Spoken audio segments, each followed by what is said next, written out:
Bom, galera, como prometido, esse aqui é o nosso vídeo comentando qual é a nossa percepção que a gente teve lá em Cuba.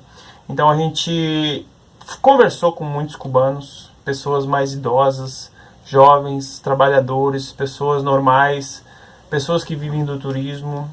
Então a gente entrevistou bastante pessoas. É o que a gente viu, é o que a gente escutou, é o que a gente vivenciou.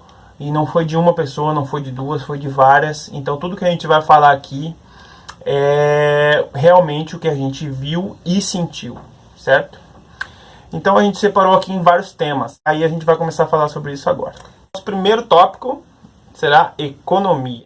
Eles têm duas moedas lá. Então uma moeda é o CUCS, que equivale ao dólar. Essa moeda é só para os turistas. E eles, os cubanos, utilizam a outra moeda, que é o peso cubano, que vale bem menos que o dólar. Tipo, $1 vale 25 cubanos e é a moeda que eles usam no dia a dia para comprar suas coisas, etc. Mas acaba que uma moeda se mistura com a outra e tá sempre no dia a dia, você tá pagando com um, recebendo troco de outro. E só tem duas maneiras de conseguir sobreviver em Cuba. Ou você trabalha com turismo, ou você tem algum patrocínio externo, ou seja, alguém da família trabalha nos Estados Unidos, trabalha no México, trabalha no Brasil, trabalha onde quer que seja e envia dinheiro para eles lá em Cuba. Porque o custo de vida é caro, então não tem como sobreviver. O dinheiro que vem de fora, o governo já dá uma mordida. Ou seja, se algum parente de um cubano trabalha nos Estados Unidos e manda $100 pela Western Union, que é geralmente que eles usam, o governo já morde 25%. Mas ainda assim vale mais a pena mandar esse dinheiro com menos do que tentar trabalhar lá, porque ganha muito pouco. Como as coisas são muito caras, ocorre muito contrabando e muita gente vive de contrabando também. Contrabando, vamos dizer assim, contrabando de produtos normais, como sabonete, sabão em pó, pasta de dente, produtos de beleza, esmalte, cosméticos, produtos de maquiagem de mulher. Por exemplo, um sabonete custa 70 centavos de dólar. Isso para eles é muito caro. Então, como é que funciona esse contrabando? Várias maneiras. Barco. Eles mesmos trazem na mala e torcem para não passar na revista, porque se passar na revista da aduana, eles vão pagar uma taxa que daí já não vale a pena. Ou usam a gente, que foi o que a gente fez. A gente conseguiu uma passagem muito barata de $50 ida e volta, de Cancún, Havana, Cancún. E a condição para essa passagem barata era que a gente levasse uma mala cheia de produtos. Então a gente contribuiu para esse contrabando, que não é ilegal, não é proibido entrar com sabonete. Mas se um cubano entrar com sabonete lá, ele ele tem que ir com menos peso. Já começa por aí. Ele só pode entrar com 20 quilos. O estrangeiro já pode entrar com 40 quilos. A gente leva lá para ajudar esse cara que nos vendeu a passagem por $50 e ele ganha muito dinheiro com isso. A gente até ficou desconfiado. Pô, ele vai meter droga aí, vai meter arma. E ele falou brincando pra gente, cara, arma e droga lá é tranquilo. Isso aí não vale nada lá. O que vale mesmo lá é sabonete. Pra te ver a situação que tá lá, que sabonete lá é ouro. E com essa treta aí do sabonete, o que acontece? Sabonete é caro. Então o que acontece nos hotéis de luxo? Os cubanos trabalham nesses hotéis. E o que esses trabalhadores cubanos fazem nos hotéis? Eles pedem pros turistas, assim, pô, por favor, pega pra mim um sabonete que tá sobrando lá no banheiro e me dá. Então tem meio que um tráfico de sabonete em Cuba. Esses sabonetes são vendidos no mercado negro de Havana. A casa, por exemplo, eles têm restrições na sua casa. Até 2011 era proibido vender sua casa. Você não podia vender sua casa. Era proibido vender. Só podia permutar, trocar. Tipo, troca a minha pela tua. Hoje em dia eles já deram uma liberada. Você pode vender sua casa, mas para comprar você só pode comprar 3.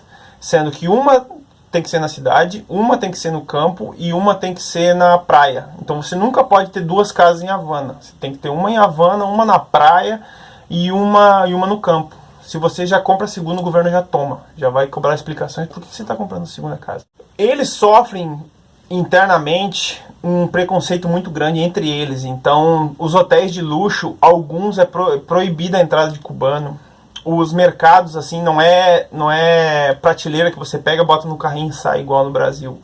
É balcões, e você chega no balcão e pede, eu quero 1 quilo de tomate, eu quero isso. Porque eles não deixam as pessoas, porque eles têm preconceito com todo que ele vai roubar.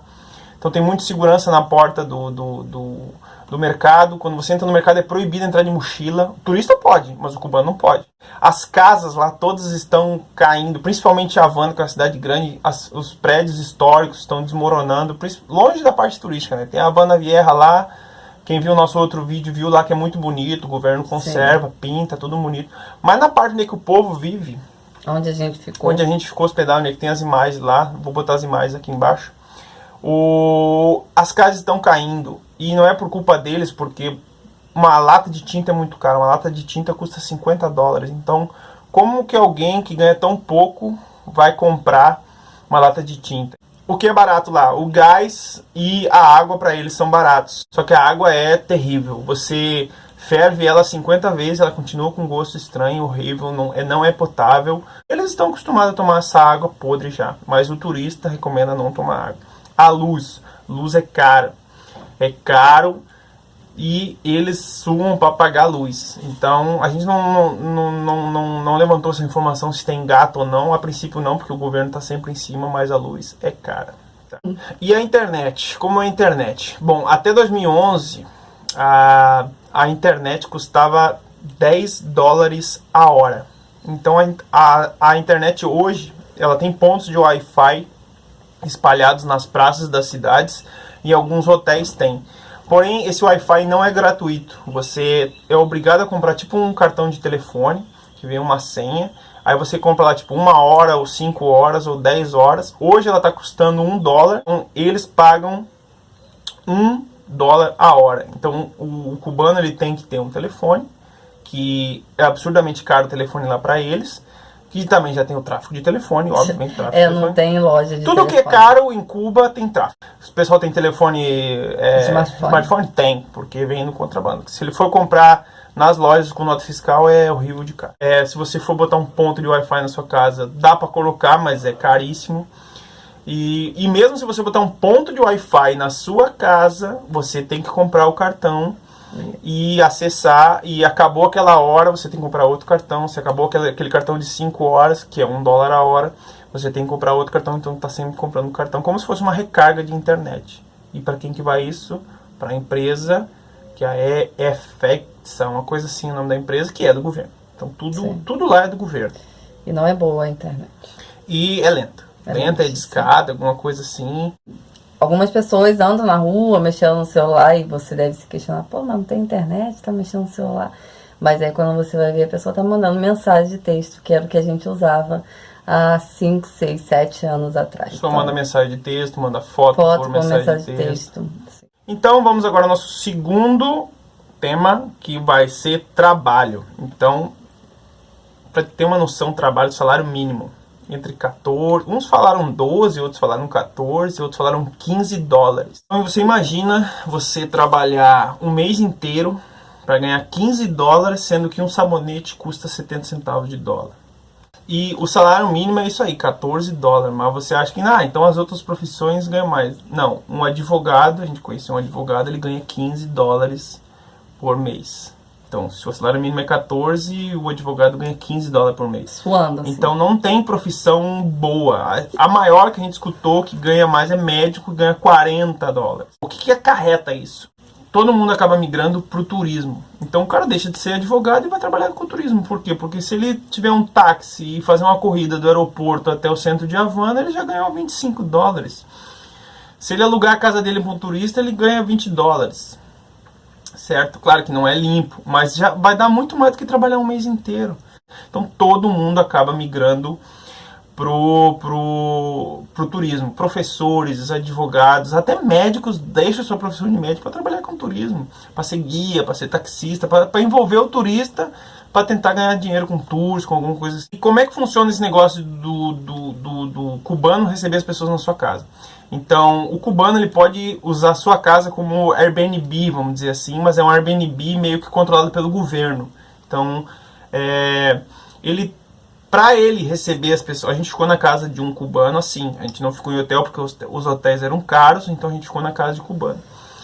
Para isso, para o cubano receber alguém na sua casa, ele tem que ter uma autorização do governo e pagar uma taxa no licença. Então, ele tem que pagar 3 impostos para ter essa autorização. Para você ter essa licença, pagou Depois você paga uma taxa mensal e você depois paga uma taxa anual para ter isso. E resumindo, isso aí dá quase 50% do bruto que essa pessoa recebe. Então, se ele recebe $1.000 por ano de recebendo turista na sua casa, que custa mais ou menos aí uns $20 a diária, mesmo que ele receba um monte de turistas na sua casa, metade vai para o governo. O governo dá uma mordida. E a outra metade é o lucro dele, e ele ainda tem que pegar esse dinheiro para fazer as manutenções da sua casa. Então a gente ficou na casa de um cubano muito boa, que tinha ar-condicionado, frigobar e geladeira, era pintadinho bonito. Então ele tem que gastar dinheiro para atender bem o turista. E esse dinheiro sai o quê? Da metade que fica com ele. Sim. Então o governo pega metade limpo e a outra metade ele se vira para viver, comprar suas coisas, pagar a luz do ar-condicionado, do turista, pagar a água, pagar o gás e etc. E ainda assim você recebe uma plaquinha com um símbolo, é essa aqui embaixo, tá? Bota esse símbolo aqui na porta de casa. Então você anda por Havana, você vê um monte, por todo Cuba, você vê essa plaquinha que o cara tem a permissão para receber turista. Por que tem que botar plaquinha? Porque a fiscalização bate direto. Se a fiscalização bate lá do governo e descobre que tem um turista e você não tem permissão, vai te cobrar uma multa insana. $1.500. $1.500, tá? E isso é um dinheiro absurdo para eles. Você tendo essa licença para receber turista estrangeiro, né? Uma licença para receber estrangeiro na sua casa. Você não pode receber uma visita, por exemplo. Você tem um amigo turco, um cubano tem um amigo turco. Se o turco ficar na sua casa, você tem que declarar isso para o governo e você vai ter que pagar essa hospedagem desse turco para o governo, mesmo que seja seu amigo. Então a gente conheceu uma francesa que era amigo desse cubano e ela tinha que pagar para ficar na casa dele. Então se você é o cubano e não tem essa licença para receber estrangeiro, você não pode receber visita. Você só pode receber cubano nessa casa. Para você receber estrangeiro, você tem que jogar ele numa dessas casas que tem a permissão, com a taxa lá, e vai ter que pagar, e tem toda uma declaração. Quando a gente chegou, deu passaporte, ela anotou o número do passaporte, ficou 2 brasileiros aqui, para fazer declaração para o governo, que o governo morde forte. E essa licença não é só para arrendar a sua casa para alugar turista, não, é para tudo. Essa licença desse imposto absurdo aí de mais de 50% é para abrir restaurante, para abrir um mercadinho, para abrir qualquer coisa. Sendo que quase todo o resto que a pessoa em si não pode abrir é do governo. Então você não pode abrir um posto de combustível, porque os postos de combustível são do governo. Sim. Um cubano não pode abrir um hotel. Ele pode pegar sua casa para alugar, mas hotel ele não pode abrir, porque hotel é monopólio do governo. E assim como tantos outros monopólios. Certo? Então, agora a gente vai falar sobre o terceiro tópico, que é a comida. Falta produtos nos supermercados. Por exemplo, hoje você quer comprar um ovo e você não encontra. Aí amanhã você quer comprar um limão e não encontra o limão, mas encontra o ovo. Não é uma coisa fixa nas prateleiras. Tá sempre em rotativo os produtos não só de comida, mas produto de casa, como um copo, um prato, alguma coisa assim. Então é muito rotativo, falta produto nos mercados. E contrapondo isso, tem a tal da livreta, que é a comida racionada que os cubanos têm. A livreta nada mais é do que a quantidade que você pode comprar por mês, e você tem que declarar no livrinho que a gente vai colocar a foto aqui, depois vocês darem uma olhada. Se eles quiserem comer mais, pode comer, mas aí eles vão pagar o valor a mais. A livreta é o valor barato que eles podem comprar. Então, um valor comercial para os nativos. Por mês, né? Ou por seja, mês. Por mês você pode comprar 1 quilo de arroz. Sim. Você pode comprar o segundo quilo? Pode, mas daí você vai pagar já no preço muito alto para eles. Tipo, já vai pagar $1 o quilo de arroz. A gente não sabe, assim, quanto é o preço da livreta e quanto é o preço fora da livreta. Sim. A gente até vai passando aqui embaixo alguns preços de produtos que a gente viu. Sim. Mas a livreta só vale para alimentos. Então, na livreta, você vai no mercado e você vai com a livreta. Você comprou 1 quilo de arroz, o cara lá do mercado bota. O Zezinho comprou 1 quilo de arroz. Então, se ele de novo naquele mesmo mês já passou o estoque de arroz, já era. Você vai ter que pagar o preço de... Cada livretinha, uma coisa que a gente reparou lá e eu não registrei, ele tem uma numeração. Acredito que seja um número de registro. justamente para não ter uma fraude, alguma coisa em relação à livreta. A gente visitou uma outra cidade que é mais interior e a vida no campo é um pouco melhor, porque as pessoas produzem o que elas comem. Na cidade tem produto de campo? Tem. Porém, não é grande, assim, escala, meu Deus. E também não são produtos lindos e maravilhosos que a gente encontra por aí. São produtos 100% orgânicos, que eu acredito que não tem agrotóxico, essas coisas, mas só em pequenas quantidades. Essas imagens que estão passando aqui embaixo é de um mercado que a gente visitou. Um dos maiores mercados de Havana é esse aqui embaixo. Então não existe assim um mega mercado igual ao Walmart, que você sai nos corredores, é tudo muito restrito, um balcãozinho para produtos de higiene, um balcãozinho para macarrão e arroz e feijão. Feijão a gente nem viu lá. Nem viu. E produtos como de vegetais, né, enfim, legumes, a gente viu na rua, os tios vendendo no carrinho na rua, a gente não viu dentro dos mercados. Ou em umas lojinhas pequenininhas. Uma curiosidade, por exemplo, é o isqueiro. Praticamente não existe isqueiro para vender. Então a gente viu uma fila de um senhor que vendia a recarga do isqueiro. Sim. Então ele tinha aqueles spray para você recarregar o isqueiro. Vez ou outra tu vê uma fila na rua e que você vai olhar um açougue, ou é recarga de isqueiro, ou é... sabe, carne de gado a gente praticamente não viu para vender, era só frango e porco era só assim as partes da cabeça, as patas. Um bacon assim, bem mal preparado. Então é comida lá e dizem que às vezes você fica meses sem encontrar arroz nas prateleiras. Depois no outro mês tem arroz, mas sumiu o limão e assim sucessivamente. Bom, agora eu vou falar o tópico 4. Olha, essa Olimpíada... Eu lembro que nas outras Olimpíadas a gente sentia muito medo das cubanas no vôlei, né? Eram as mais temidas pelas brasileiras no voleibol. E hoje não tem.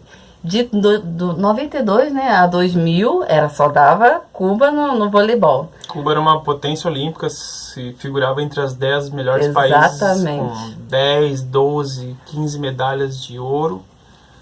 E agora, na última Olimpíadas do Rio... só ganhou 5, se eu não me engano, e foi tudo no boxe ou judô. Tipo, é o único esporte ainda que meio que se mantém. Mas por que a gente está falando isso? Porque a gente está falando pela falta de incentivo ao esporte. Não tem mais. Antes o governo incentivava, apoiava, dava estrutura. E os atletas, eles são cidadãos como qualquer outro, ganham seus salários e ganham salários baixos também, como qualquer outro. Então, se você não tem estrutura e não tem um bom salário, não tem como um atleta ele seguir em frente com o seu esporte. Então, a gente viu alguns estádios abandonados. Algumas pessoas falaram que realmente não tem manutenção nos estádios. E nos centros esportivos de treinamento, né? Sim. Agora vamos falar sobre o quinto item, que é o embargo americano. Para quem não sabe, os Estados Unidos tem um bloqueio econômico com Cuba, então não compra nada de Cuba e também não vende nada para Cuba. Então eles estão de treta lá e um não se dá com o outro. Isso é a principal razão do problema, como muita gente diz, que Cuba está desse jeito? Não.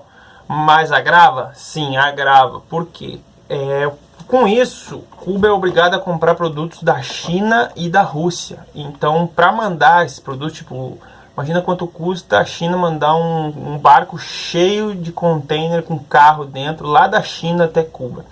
Então custa muito mais caro esses carros do que se fosse comprar dos Estados Unidos, por exemplo, que é do lado, é muito próximo a Cuba dos Estados Unidos. Então, claro que influencia um pouco, e com isso os produtos ficam caros. E daí tudo já é caro, então fica tudo cada vez mais caro. Isso aumenta, do que a gente já falou no começo do vídeo, do contrabando. Então tem contrabando de coisas dos Estados Unidos. Então você encontra lá roupas da Nike, da Adidas, produtos americanos mesmo. iPhone, de vez em quando, um que outro você encontra aí. E como chegou lá, se tem um embargo americano? Tudo no contrabando. E cubano adora se vestir com essas roupas. Todo mundo tem um tênis da Nike, um casaco da Adidas, etc. Volta e meia vê e tudo isso. Eles não saem na rua de chinelo, não, quer sair de tênis. Ninguém é mal vestido, tem um bonezinho ali da Nike, da Adidas, essas marcas aí. E é grave, porque, por exemplo, se o Brasil faz uma vacina, por exemplo, uma nova vacina da febre amarela, por exemplo, e se tem algum componente na vacina americano, já não pode mandar para Cuba. Então isso é um problema. Então às vezes o Brasil quer ajudar Cuba, quer mandar um lote de vacinas para Cuba. Se tiver um componentezinho americano, já não pode, está proibido. Então é um problema grave, mas eles dão o seu jeito. Então eles conseguem vender para outros países e comprar dos outros países, mas com tudo isso fica muito mais caro. Se tivesse uma boa relação com os Estados Unidos, as coisas não seriam tão caras e a vida seria um pouquinho melhor. Sexto item é agropecuária. Então, agropecuária, para mim, principalmente que foi criado na fazenda, foi um dos fatos que mais me impactou. Por quê? Porque Cuba tem uma agropecuária forte, eles conseguem produzir todos os alimentos que eles consumem.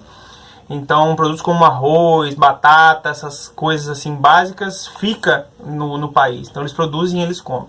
E eles são grandes exportadores de 3 grandes produtos: café, tabaco, né, com seus charutos. Então eles produzem bastante e conseguem exportar e ganham dinheiro com isso. E tem uma renda. O problema é que isso praticamente é um monopólio do governo. Então o governo tem as grandes plantações de tabaco, as grandes plantações de café. O resto, que eu falei, a batata, o arroz, fica no país, não é exportado, fica para os próprios cubanos comer. Qual é o fato marcante aí? Se você for um pequeno produtor, que não é só 100% do governo, tem pequenos produtores, você é obrigado a produzir uma taxa mensal ou anual, depende do produto, para o governo. Então, se você produz 7 sacas de café por ano, o governo vai lá e toma 5. Então, você é obrigado a produzir 5 sacas por ano para o governo. E assim com tudo, com cebola, com batata, você é obrigado a passar uma parte da sua produção, você é obrigado a dar para o governo. Mas as maiores, as grandes fazendas são diretamente do governo. E o que mais me chocou, principalmente, foi que nessas grandes fazendas do governo, principalmente café, batata e tabaco, os alunos, os estudantes do ensino médio, dos 3 últimos anos do ensino médio, como se fosse comparado ao nosso primeiro, segundo, terceiro ano, os últimos anos do ensino médio, os estudantes são obrigados a trabalhar nessa fazenda. Todos, homem e mulher, eles são obrigados a trabalhar como se fossem umas férias escolares, durante 45 dias por ano. 3 anos do ensino médio, e se você for para a faculdade, mais os 3 primeiros anos da faculdade. Então imagina, você é um estudante, você tem lá seus 15 anos, durante 6 anos, 45 dias por ano, você é obrigado a trabalhar numa fazenda do governo sem ganhar nada, só ganha comida e o alojamento. E diz que principalmente o mais sofrido é a batata, que você tem que, as máquinas viram a terra e os estudantes têm que enfiar a mão dentro da terra para sacar a batata e destrói tudo as unhas, fica as unhas em carne viva durante 45 dias. E tipo, trabalha 10, 12, 16 horas por dia durante 45 dias. E eles vão meio que revezando. Um ano é essa escola, 45 dias essa escola, para ter sempre alguém colhendo tabaco, café.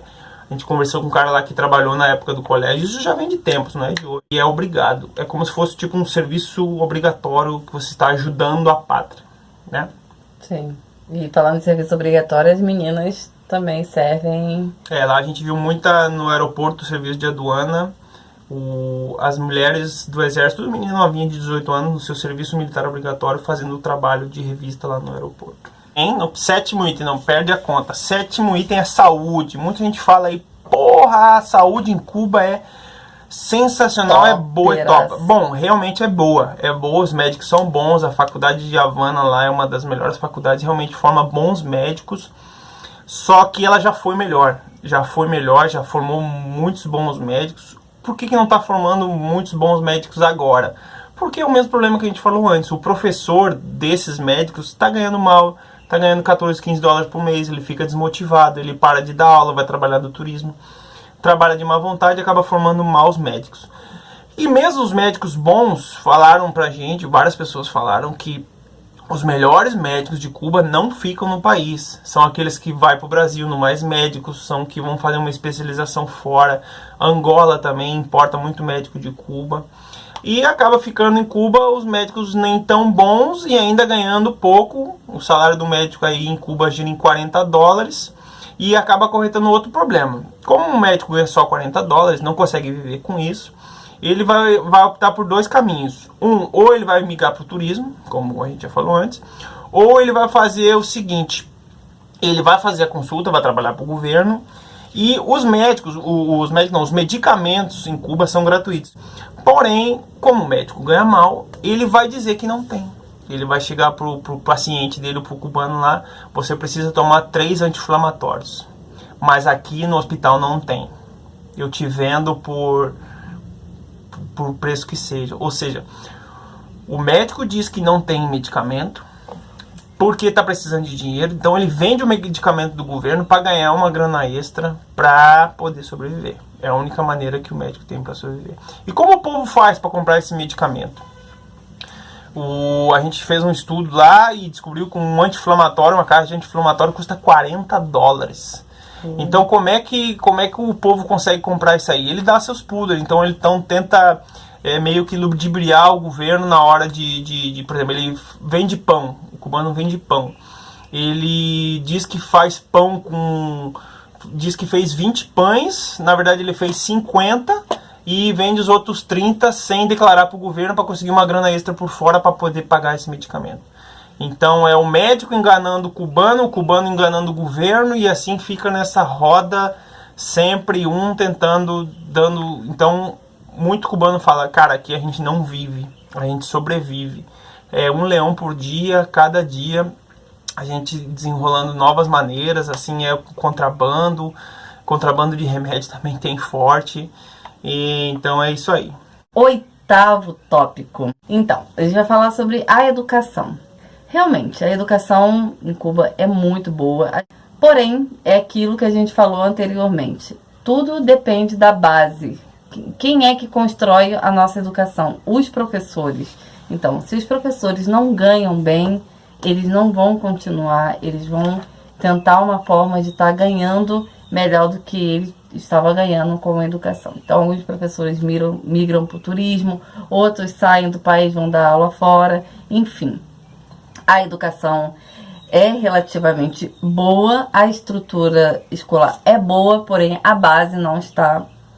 O professor não está contente, está ganhando mal e acaba trabalhando com o turismo. 9º item é transporte. Os carros que são velhos, né? São todos carros de 1950. A gente até encontra carros muito novos, carros tops da Hyundai lá, mas esses carros aí não é do povo. Esse carro aí ou é para alugar para turista, ou é algum carro do governo. Se tem carro novo rodando, pode ver que tem um turista dentro que alugou. E é caro para alugar um carro lá, se não me engano é $60 por dia. Gasolina, a gasolina lá é cara, ela gira em torno de $1,20 o litro. Isso pro cubano é muito caro.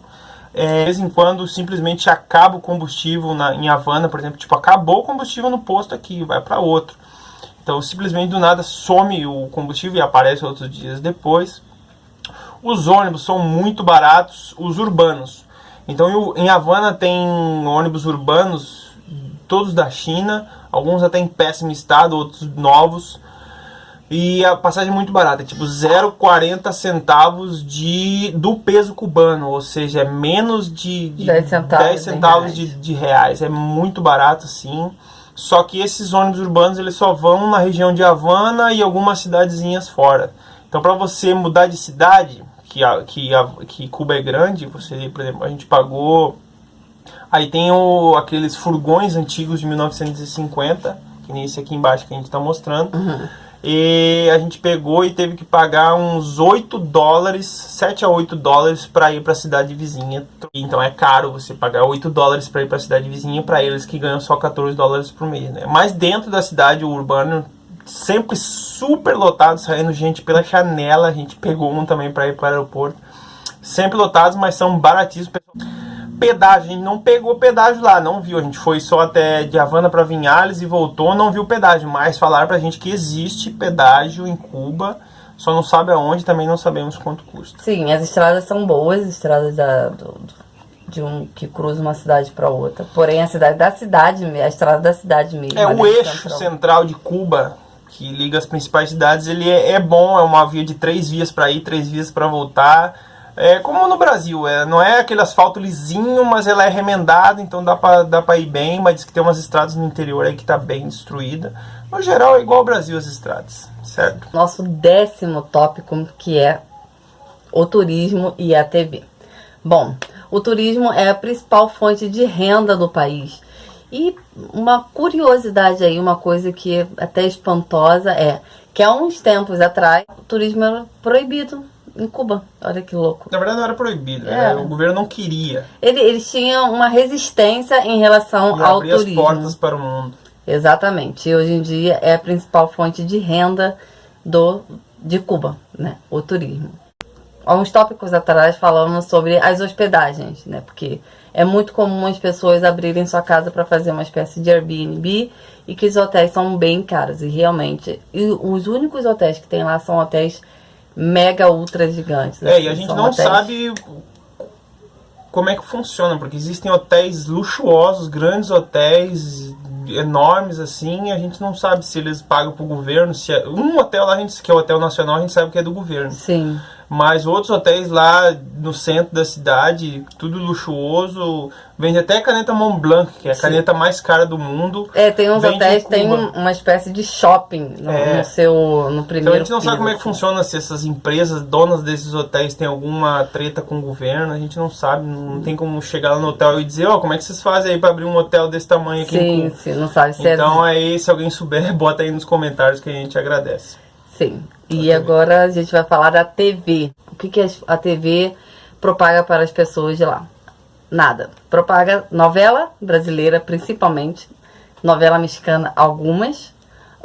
Esporte interestaduais. Jogos estudantis. E o telejornalismo, que fala que o mundo está de cabeça para baixo, porém a ilha de Cuba está perfeita e é maravilhosa. Ou seja, a TV só tem um canal de Cuba, é do governo e só fica passando isso. E a gente não sabe que a gente viu lá que tem GatoNet, né? GatoNet. Tem canais do México, canais dos Estados Unidos, lá Fox, History, essas coisas. Sim. Como chega lá a gente não sabe, se os caras pagam ou não, a gente não sabe, o pessoal não sabe se formar. A gente pega o cabo ali, bota e vê aí. Também a gente não se preocupou muito com esse detalhe.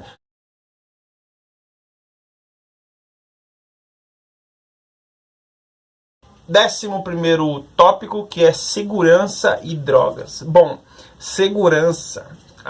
Em Cuba não existe, vamos dizer assim, um crime organizado como tem no Brasil. Não existem pessoas armadas com fuzis, assalto à mão armada, alguém bota uma pistola na tua cara, como tem no México muito, como tem no Brasil muito. Nego matando o outro com arma. A população, armas são proibidas para a população. Só quem tem arma lá é policial e o exército. Então nem bandido tem arma, ninguém tem arma no país inteiro. Então não existe esse assalto violento, assassinatos, essas coisas não tem. Claro que às vezes um que outro se mata de faca e tal, mas assim, violento, assalto à mão armada não existe. Mas existe sempre um bate-carteira, um moleque ali roubou um turista, rouba uma mochila de um turista, uma câmera, um celular, etc. E muito golpe com turista. Então, prostituta que leva o cara e dá uma boa noite Cinderela. Um cara que se faz passar por um amigo numa festa, principalmente nas festas, bota uma coisinha na tua bebida, tu dorme, e o cara rouba até tuas cuecas. Então, muito golpe. E muito taxista, cuidado também. Assim, golpe e tal. Muito então, cuidado. Isso aí para quem for visitar, muito cuidado. As drogas, a gente não tem muita informação sobre drogas. Uma coisa é certa, existe venda de drogas, muito. Nos ofereceram drogas. A gente não sabe se essa droga vem de fora ou provavelmente é produzida em Cuba, porque tem muita terra em Cuba. Essa droga a gente não sabe se é cartéis de drogas, se é o governo, se o governo sabe dessa existência ou não, ou se finge que não sabe. O negócio é que turista vem de fora e quer vir fumar maconha e consumir droga em Cuba. Então tem. Mais informações a gente não sabe, mas se o governo sabe ou não sabe, a gente não sabe, ninguém sabe. Inclusive o Boa Noite Cinderela é uma droga, né? Então, e é muito usado, inclusive, exclusivamente pelos cubanos que querem fazer esse golpe. Então, último tópico, imigração, ou seja, sobre saída do cubano da ilha. Como é que ele faz Pra um cubano, tipo, que a gente só tá falando aqui que, tipo, Cuba é sofrido, o povo sofre, o povo tem fome. Por que ele não Por sai? que ele não sai? Porque é complicado. Como é que faz pra um cubano sair? Pro cubano sair, a primeira coisa que ele tem que ter é um convite externo. Então ele tem que entrar em contato com alguém de fora de Cuba, de qualquer país que seja, e essa pessoa tem que enviar um documento para Cuba falando: eu vou receber o Joãozinho cubano aí, eu vou conseguir sustentar ele, eu tenho condições financeiras para sustentar ele, e eu tenho um trabalho para ele, e ele pode vir aqui. Aí o Joãozinho lá em Cuba pega esse papel, mostra lá para o governo e pede uma autorização específica para o governo: posso ir lá, que eu tenho uma condição de trabalho, seja em qualquer país. Só que daí cada país muda a sua regra, vamos dizer assim, para receber o exilado cubano. Então, uma que a gente descobriu foi do México, que o México exige que o cubano tenha em sua conta bancária $1.700. Exigência de México. Do Brasil não tem. No Brasil é só o convite. Existia antigamente no governo Bush para trás, os Estados Unidos falava que quem saísse da ilha de Cuba e conseguisse chegar nos Estados Unidos através do mar, seja de barco, nadando, submarino, etc., o governo americano dava um trabalho e uma moradia para ele. Então imagina quantas pessoas não saíram que nem um maluco de Cuba para tentar chegar. Diz que nego saía agarrado no isopor e ia batendo o pé até os Estados Unidos para poder sair de Cuba para ter uma vida melhor nos Estados Unidos. Com o governo Obama, ele acabou com essa regra, então hoje o cubano chega nos Estados Unidos e não ganha nada. E o que acontecia? Muita gente morria, porque depois da barreira de corais de Cuba, é uma região infestada de tubarões. Então imagina quantas pessoas não estavam tentando ir a nado para os Estados Unidos e acabavam comida por tubarões. Outra coisa, se você é cubano e você sair do país e ficar 2 anos fora sem regressar a Cuba, sem botar os pés de novo, em 2 anos você perde todos os seus direitos. Direito de residência, ou seja, você não é mais cubano. Você é de Cuba e saiu, de qualquer forma, saiu com convite ou sem convite. Se você não botar os seus pezinhos se o cubano não botar seus pés em Cuba de novo, durante 2 anos ele perde o seu direito. E para reaver vai ter que pagar uma taxa escrota para poder. Aí você perde todo o seu dinheiro. Não pode comprar nada em Cuba, não pode ver seus parentes. Você vira turista. Você vira um turista. Esses são os 2 tópicos que a gente meio que a gente achou mais importante, né, para falar. Sim. E aí eu tenho uma conclusão final aqui para falar. Como é que era antes? Aí a gente perguntou para as pessoas mais idosas, acima de 70, 75 anos, para perguntar como é que era antes, né, do socialismo, comunismo, como que chama, como era no capitalismo. Então eles falavam que o governo da época era tipo um fantoche dos Estados Unidos e que tipo tudo que produzia em Cuba era para os Estados Unidos e tipo eles queriam como os Estados Unidos eram como os patrões do coisa. E o presidente era um fantoche. Daí veio o Fidel, tomou o poder e virou isso tudo hoje. E como é que era a vida? Eles falaram, cara, a vida no capitalismo era complicada, era difícil. Ninguém tinha dinheiro, mas nego se virava. Tinha o que comer. Cuba era um dos países mais... Não era tudo o que acontecia no continente americano, tudo primeiro ia para os Estados Unidos. Então a primeira ferrovia foi lá, o primeiro carro foi lá, a primeira máquina a vapor foi lá, e depois era tudo em Cuba. Então Cuba era uma referência assim no continente, todo o continente americano. Teve a segunda ferrovia da América, o segundo país a ter carros rodando na rua. Então era um país muito promissor e as pessoas trabalhavam, ganhavam seu dinheiro, não eram ricas, mas tinham que comer. Então hoje as pessoas falam que o capitalismo era difícil? Era, mas agora com o socialismo tá pior, porque às vezes não tem o que comer, não encontra alimentos, eles mesmos falam que é todo dia uma sobrevivência diária, então o governo sufoca muito. Então muitos deles fizeram essa mesma referência, que Cuba é uma panela de pressão. O governo sufoca o povo com suas restrições, então o governo está sempre sufocando, e é uma panela de pressão. E o que faz quando a panela está com pressão? Você tem que liberar a pressão. Você aperta na tampa lá na chaminé e larga a pressão. Como é que o governo solta essa pressão? De vez em quando o povo está reclamando, eles falam que a gente reclama aqui embaixo e os governantes lá em cima escutam. Então quando o povo reclama, o governo escuta e libera a pressão. E como é essa liberação, essa pressão? Foi as mudanças que a gente falou em todo o vídeo. Liberar para vender essa casa, então um jeito de liberar a pressão. Tipo, tá todo mundo, ah, meu Deus, eu quero vender minha casa. Aí o governo, pô, estão reclamando? Libera a venda de casa. Não tinha internet em Cuba. Pressão, como liberar a pressão? Libera a internet. São todos esses benefícios que é sempre tão pressionado que volta e meia o governo dá um alento. Então agora tem internet, agora pode turismo. Então sempre quando tá muito pressionado, tipo o povo tá com fome, então vamos liberar. Tipo, aumenta um pouco os alimentos da caderneta. No início, quando o Fidel entrou, né, tomou posse, implantou o socialismo lá, foi tudo ótimo, lindo. Mas aí eles estão percebendo que é um problema que está chegando a longo prazo. E agora está chegando a conta. Chegou uma época que nem ovo eles tinham para comer. Então a gente está falando esse cenário, a gente está falando de agora. Tá? A gente foi para Cuba semana passada. Então esse vídeo está indo ao ar agora, mas esse cenário é atual, de agora, de uma semana atrás. Então é o que está acontecendo agora. Os cubanos estão pagando o preço agora. Bom, galera, só reforçar então que a gente não é nem adepto do socialismo nem do capitalismo. A gente tá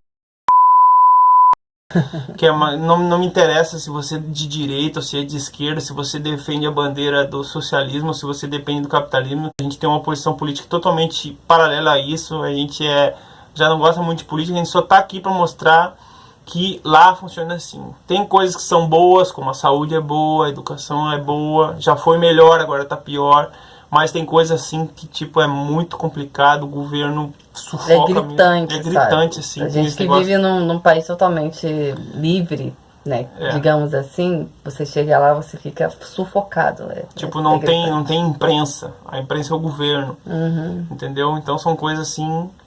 E tá aí, você tira suas próprias conclusões, coloca aqui nos comentários o que você achou legal. Bote aqui sua opinião, que a gente quer saber a opinião de vocês sobre esse vídeo aí. Valeu, galera, até a próxima. Valeu.